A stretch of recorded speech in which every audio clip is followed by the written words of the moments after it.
اب امام یہاں پہ ایک اور حدیث ہے امام کی. دیکھیں ساری حدیثیں آپ دیکھیے گا, ان حدیثوں کو جو بھی بیان کی جائیں گی, ان حدیث کو بیان پہلی بھی کہا کہ بیان کرنے کے بعد انشاءاللہ اس پہ پڑھنے کے بعد دقت سے سننے کے بعد سارا دار و مدار کس پر ہوگا؟ کس پر ہوگا؟ عمل پر ہوگا.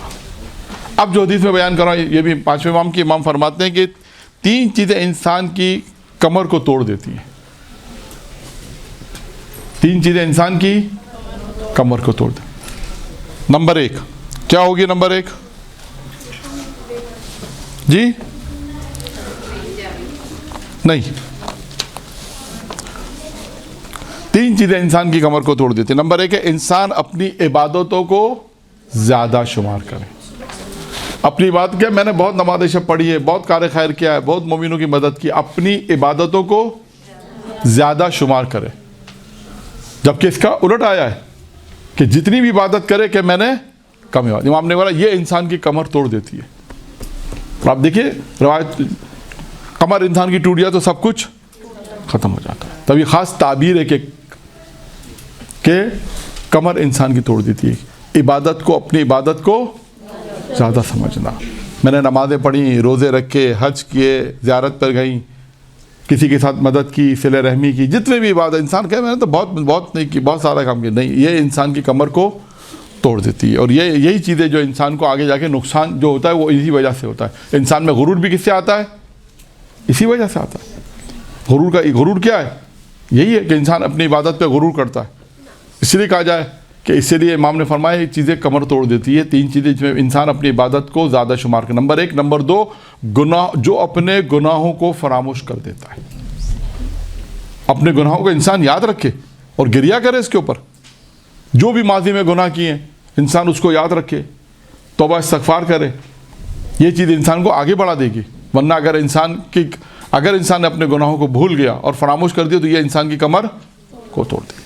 اور اس کے بعد فرمایا امام نے کہ تیسری چیز کیا کہ انسان اپنی رائے جو ہوتی ہے اس کو زیادہ پسند کرتا ہے کہ میری رائے تو بہت اچھی ہے. بس اپنی رائے کو پسند کرنا, جو رائے دوسروں کو دیتا اپنی رائے کو پسند. یہ 3 چیزیں ہیں کہ جو امام علیہ السلام نے ارشاد فرمائی کہ انسان کی کمر توڑ دیتی ہے.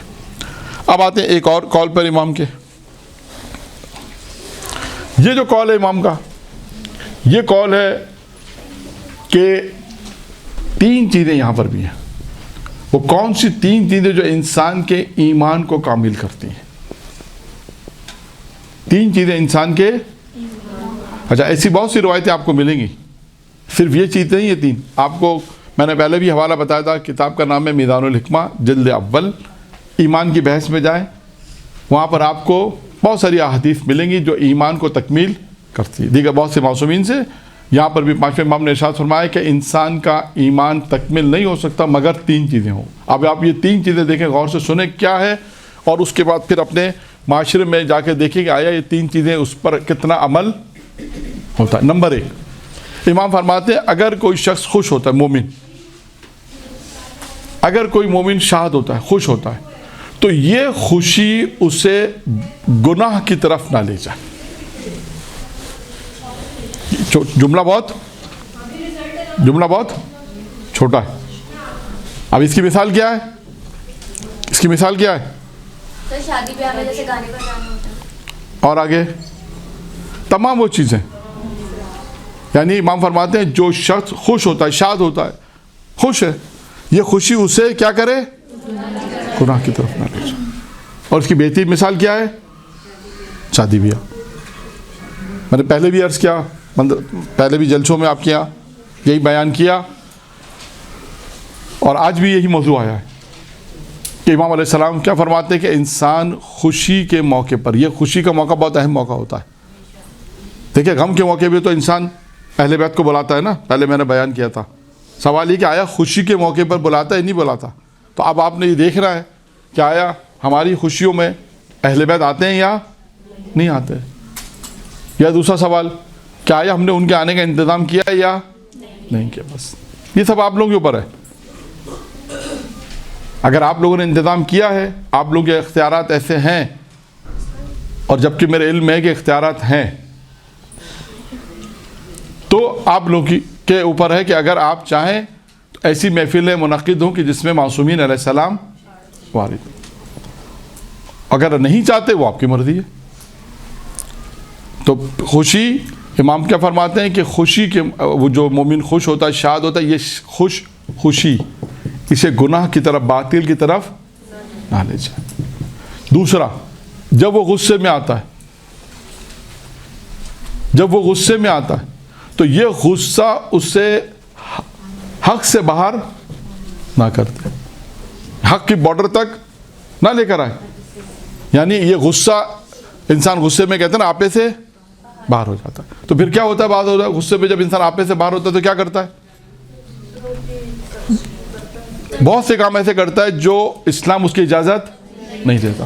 کسی کو حقارت سے دیکھ لیا، کسی کو غصے سے کچھ کہہ دیا، کسی کی توہین کر دی، کسی کو خدا نخواستہ نازیب الفاظ کہہ دیے، کسی کی گستاخی کر دی، ماں باپ کی توہین کر دی. اور بھی بہت سے ہیں جو انسان غصے میں انجام دیتے کام. تو امام کیا فرما رہے ہیں کہ یہ غصہ اسے حق سے باہر نہ لے جائے، یعنی حق کی بارڈر تک رکھے، مرز جسے ہم کہتے ہیں نا، بارڈر پر رکھے، یعنی انسان اپنے غصے کو کنٹرول میں رکھے. یہ مومن کی نشانی ہے. 2 نشانی امام نے فرما دی، خوشی باطل کے گناہ کی طرف نہ لے جائے، غصہ حق سے باہر نہ کر دیں. اور تیسری چیز کیا ہے؟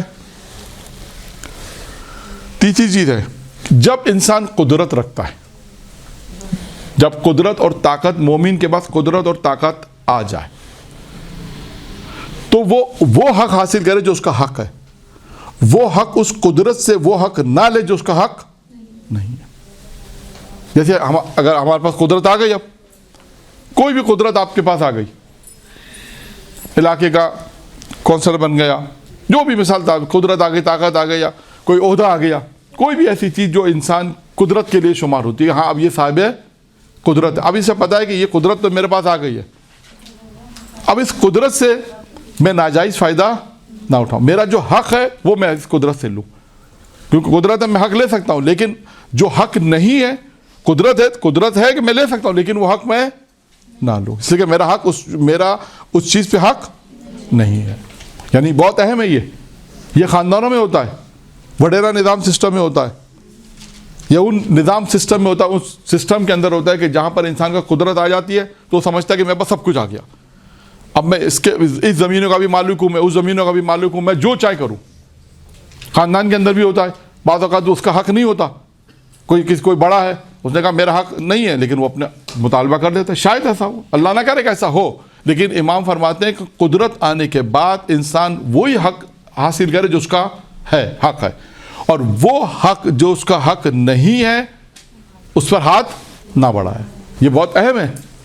3 چیزیں امام علیہ السلام نے ارشاد فرمائی ہیں. 3 چیزیں امام نے ارشاد فرمائی کہ انسان کے ایمان تکمیل ہوتا ہے ان 3 چیزوں سے، کہ انسان کے پاس قدرت، پہلی چیز امام نے فرمائی، پہلی چیز کیا ہے؟ خوش ہوتا ہے تو گناہ کی طرف نہ جا. اب آپ انسان دیکھیں اپنے معاشرے میں کہ آیا ایمان کامل ہے یا نہیں ہے. دیکھیے کچھ عبادات ایسی ہیں جو انسان کی ذاتی ہیں، نماز، روزہ، حج، یہ انسان کے ذات سے تعلق رکھتا ہے. کچھ انسان معاشرے سماجی کام ہے، سماجی کام ہے، تو اب انسان ان سماجی کاموں کی طرف بھی دیکھے. اور اس کے بعد اگر انسان خوش ہے اور یہ خوشی انسان کو گناہ کی طرف نہ لے جائے، بس یہ اب انسان کے اوپر ہے کہ وہ اس خوشی کو آیا گناہ کی طرف لے جا رہا ہے یا نہیں لے جا رہا، یا اس خوشی میں ائمہ کو بھی شامل کر رہا ہے یا نہیں کر رہا. ٹھیک ہے، یہ ہو گئی ایک روایت. اب آتے ہیں امام علیہ السلام کی ایک اور روایت کہ جس میں امام علیہ السلام نے ارشاد فرمایا کہ کیا میں تمہیں اپنے صحابیوں سے کہا کیا میں تمہیں وہ نیکی نہ بتاؤں، تو خلاصہ کر دیتا ہوں میں کہ وہ نیکی تمہیں نہ بتاؤں جو تمہیں جنت کی طرف لے جائے. 5 وہ عمل امام علیہ السلام نے بیان کی جو انسان کو جنت کی طرف لے جاتے ہیں. امام نے فرمایا کہ میں تمہیں وہ نیکی نہ بتاؤں، جزء نیکی، اور نیکی کیا کرتی ہے، کہاں لے جاتی ہے، جنت کی طرف. امام نے کہا کیا میں تمہیں وہ اعمال نہیں بتاؤں جو تمہیں جنت کی طرف لے جائے. اور ہر شخص کہاں جانا چاہتا ہے، جنت کی طرف، لیکن بشرط وہ پہلے مرنے پہ راضی تو ہو. خیر یہ روایت دی امام محمد باقر علیہ الصلوۃ والسلام کی.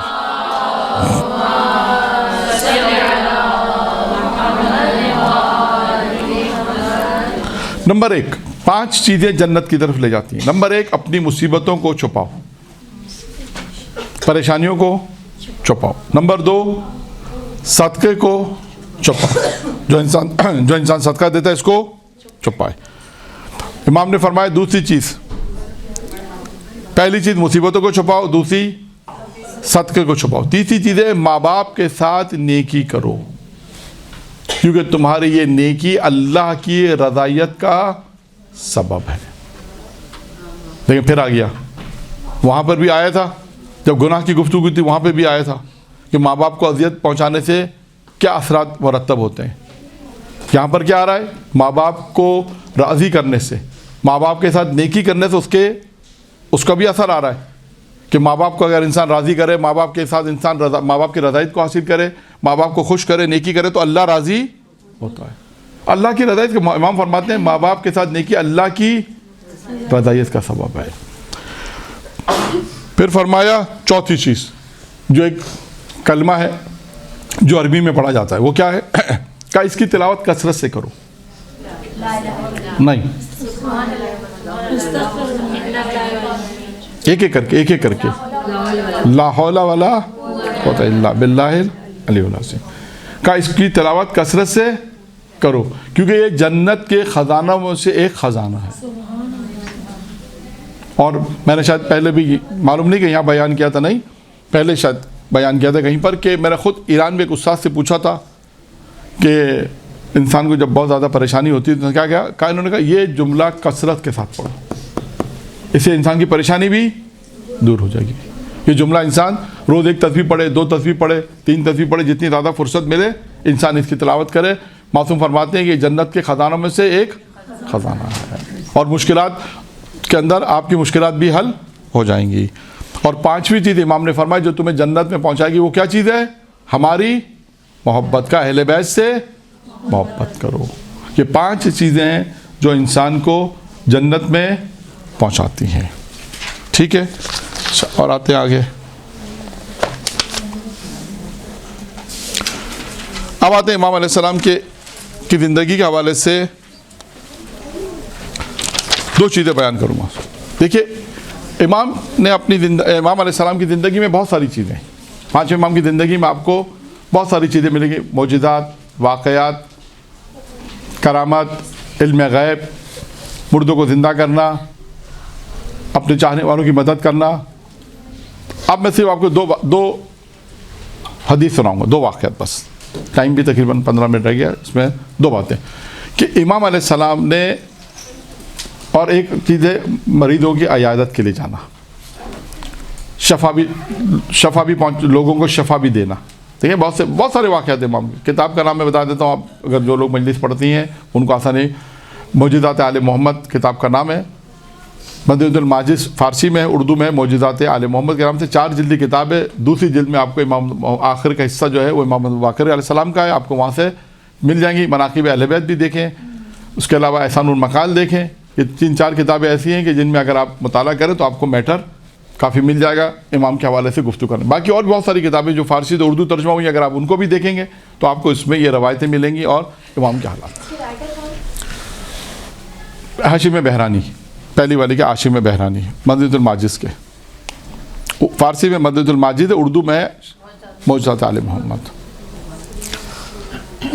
ٹھیک ہے, اب آتے ہیں دیکھیں امام علیہ السلام کی زندگی میں نے کہا بہت سارے آپ کو چیزیں ملیں گی. 2 چیزوں کی طرف, ایک ہے مریض کی عیادت کے لیے جانا.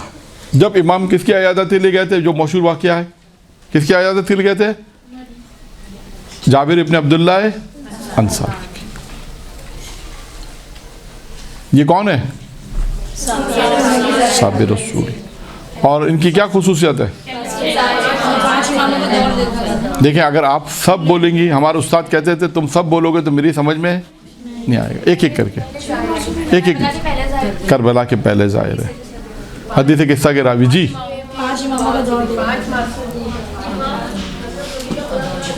جی 1 منٹ. ایک پرسن ہوگا جس سے تم ملاقات کرو گے، وہ کی دنیا میری دنیا، اس سے تم ملاقات کرو گے، جب اس سے تم ملاقات کرو گے تو اس کو میرا سلام. ٹھیک ہے.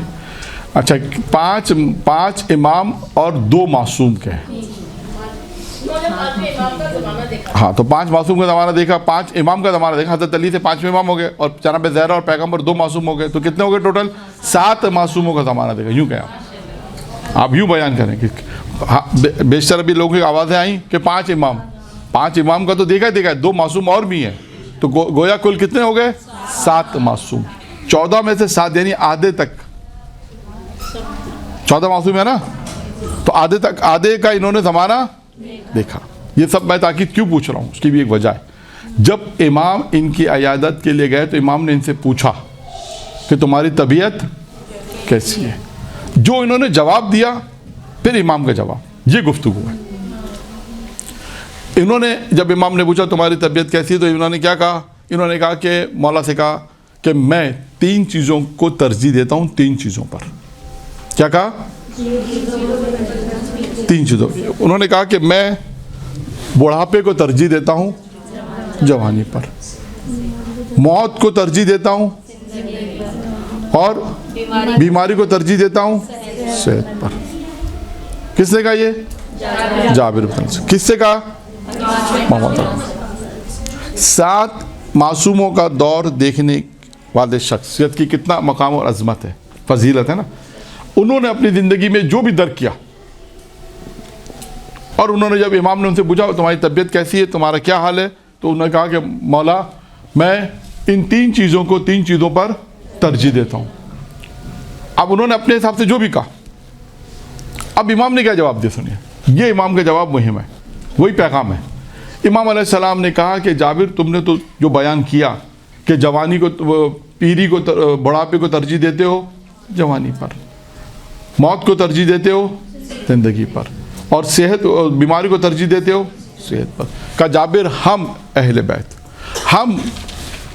بیت جو ہیں رسول کی اولاد، کہا ہم اللہ کی رضائیت کو ترجیح دیتے ہیں. یعنی کیا مطلب؟ کہا اللہ اگر ہمارے لیے زندگی رکھے تو اس پہ راضی، اللہ اگر ہمیں موت دے دے اس پہ راضی، اگر اللہ ہمیں بوڑھا رکھے اس پہ راضی، اللہ اگر ہمیں جوانی دے اس پہ راضی، اللہ ہمیں صحت دے اس پہ راضی، اللہ اگر ہمیں بیمار کر دے اس پہ راضی.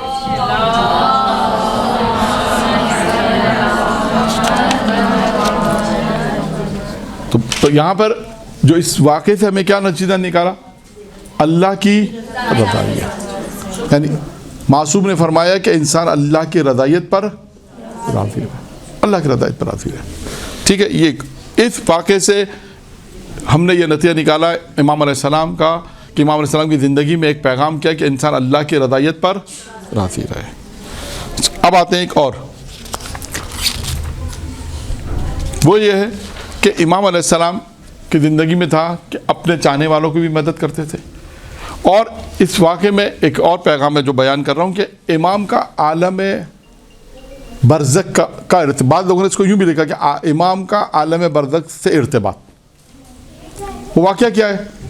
واقعہ کہ ایک شخص اہل شام کا تھا، امام کی خدمت میں آیا، کہنے لگا مولا میں آپ کا چاہنے والا ہوں، آپ سے محبت کرنے والا ہوں، لیکن میرا باپ جو آپ سے محبت نہیں کرتا تھا اور آپ کے جو دشمن تھے ان سے محبت کرتا تھا، وہ دنیا سے چلے گیا. میں اس کا اکلوتا بیٹا ہوں اور میری ساری دولت اس نے کہیں چھپا دی ہے. اس کی جو ساری دولت تھی، اس کا میں ہی وارث ہوں، اس نے کہیں چھپا دی ہے. اب آپ مولا میری مدد کریں، میں شام سے آیا ہوں، آپ سے مدد طلب کر رہا ہوں. اور اس اپنا پورا قصہ اس طرح مختصر جو میں نے مختصر بیان کیا کہ میں آپ کا چاہنے والا ہوں، محبت کرنے والا ہوں، لیکن میرا باپ جو ہے وہ آپ سے محبت نہیں کرتا تھا، آپ کے جو دشمن سے ان سے محبت کرتا تھا. امام علیہ السلام نے اسے کہا کہ میں تمہیں رقعہ لکھ کے دیتا ہوں، یہ رقعہ لکھ کے لے جاؤ. کہاں پر؟ عشاء کی نماز کے بعد جانا جنت البقیع میں. اور یہ الفاظ دہرانا، درجان درجان، کیا کہنا؟ درجان، دال رے جیم الف نون، درجان درجان کہہ کے پکارنا. پھر تمہیں جو بھی واقعہ پیش آئے یا جو تمہیں ایک شخص آئے گا وہ تمہارے باپ سے ملاقات کرائے گا، اس کے بعد تمہیں تمہارا باپ سے ملاقات ہوگی. اور یہ مطالبہ جب تمہیں جو مال چاہیے، دولت چاہیے، تم اپنے باپ سے مطالبہ کرنا، تمہارا باپ تمہیں بتائے گا مال کہاں رکھ. یہ شخص اب بیان کرتا ہے کہ امام کے پاس سے چلا، اور راوی بیان کرتا ہے کہ یہ شخص جب دوبارہ امام کے پاس آیا تو پھر اس نے امام سے پورا قصہ بیان کیا، اور بیان اس طرح کہ اس نے کہا کہ جیسے مولا آپ نے کہا تھا، میں نے وہ رکا لیا اور رکا لے کے میں جنت البقیع گیا، اور وہاں پہ میں نے درجان درجان کی آواز بلند کی تو ایک شخص میرے پاس آیا، اور ایک شخص آ کے کہنے لگا، رکا لیا اور آ کے کہنے لگا کہ کیا کام ہے؟ اس نے کہا کہ بھائی میں اپنے والد کو یہ امام نے رکا دیا ہے، بتایا کہ مجھے امام نے رکا دیا ہے، اور اس کے بعد اس نے کہا ٹھیک ہے، کہتا وہ رکا لے کر گیا اور ایک شخص کو لے کر آیا۔ وہ شخص بیان کرتا ہے، یعنی وہ بیٹا بیان کرتا ہے کہ وہ آنے والا شخص آیا، آنے کے بعد وہ ایک اور شخص کو میرے پاس لے کر آیا جو بالکل سیاہ تھا، کالا تھا، اور کہا یہ تیرا باپ ہے؟ اس نے کہا میرا باپ تو اتنا کالا نہیں تھا۔ اس نے کہا نہیں یہی تیرا باپ ہے۔ پھر وہ شخص سے پوچھتا ہے کہ کیا تم میرے باپ؟ اس نے کہا ہاں، تم ہی میرے بیٹے ہو۔ کہا یہ آپ کا حشر کیسے ہوا؟ کہا کہ میں کیونکہ اہل بیت کا چاہنے والا نہیں تھا، اہل بیت سے محبت نہیں کرتا، تم ان سے محبت کرتے تھے۔ کہا مرنے کے بعد میرا یہ عذاب میرے نصیب میں آیا اور میں ابھی تک عذاب میں ہوں، اور یہ عذاب کی وجہ سے میرا چہرہ اتنا کالا ہو گیا اور اب تک میں عذاب میں ہوں۔ اور اس کے بعد اس نے بیٹے سے کہا کہ دیکھو فلاں باغ میں جانا، زیتون کے درخت کے نیچے میں نے ساری رقم چھپا کے رکھی ہے، آدھی رقم تم لے لینا اور آدھی رقم، کہا کہ اب زمانے کے جو امام ہے، کہا جس نے تمہیں بھیجا ہے یعنی پانچویں امام نے بھیجا، کہا آدھی رقم انہیں دے دینا۔ اب وہ شخص آنے کے بعد یہ بیان کرتا ہے امام کی خدمت میں، اور وہ وہاں سے وہ جو اس کو جو رقم ملتی ہے وہ آنے کا رقم آدھی رقم وہ رکھتا ہے اور آدھی امام کو پیش کرتا ہے کہ مولا یہ رقم آپ کو بھجوائیے۔ تو اب اس واقعے کے اندر کیا ہے؟ دو تین چیزیں ہیں۔ امام علیہ السلام کی مدد کرنا، امام علیہ السلام کا عالم برزخ سے ارتباط، امام نے کہا جاؤ تمہاری مدد ہوگی، یعنی امام کو پتا تھا کیا ہونے والا، کون اس کا جواب دے گا۔ بعض لوگوں نے اس کو یوں بھی لکھا، ہم یہاں پہ یہ کہیں کہ عالم برزخ کیا بلکہ امام کا ارتباط تو ہر جگہ ہے، ہر جگہ ہے۔ بعض چاہنے والے جب امام کے بعد آئے تو کیا کہا تھا؟ بعض کتابوں میں روایت ملے کہ امام کہتے ہیں کہ اپنے شیعوں سے بھی کہتے ہیں کہ تم یہ مت سمجھو کہ تم اگر تمہاری آنکھوں سے تم ہماری آنکھوں سے اجل ہو تو ہم تمہارے اعمال نہیں دیکھتے، بلکہ تمہارے اعمال ہمارے سامنے ہیں۔ تو امام تو ہر جو ہے وہ ہر وقت کہہ سکتے ہیں کہ ہر لمحے جو ہے انسان اپنے چاہنے والوں کو لطف کرم بھی کرتے ہیں۔ اور اس کے بعد یعنی اس واقعے میں ایک پیغام یہ بھی تھا کہ امام علیہ السلام نے اپنے چاہنے والے کی مدد کی، عالم برزخ سے امام علیہ السلام کا ارتباط، اور اس کے بعد یہ دو چیزیں اس واقعے کے اندر ہمیں نظر آتی ہیں۔ تو اسی طرح بہت سے اور بھی واقعات ہیں کہ امام علیہ السلام کے پاس جب کوئی آتا تھا مدد کے لیے تو امام اس کی مدد کرتے تھے۔ خود امام کی زندگی کے ایسے بہت سے واقعات ہیں کہ جہاں امام علیہ السلام نے ان دوسروں کی مدد کے لیے کہا بھی ہے اور مدد کرتے بھی تھے۔ تو یہاں تک ہم نے جو ہے وہ چند باتیں آپ کے سامنے آج امام محمد باقر علیہ السلام کے حوالے سے بیان کر دیں۔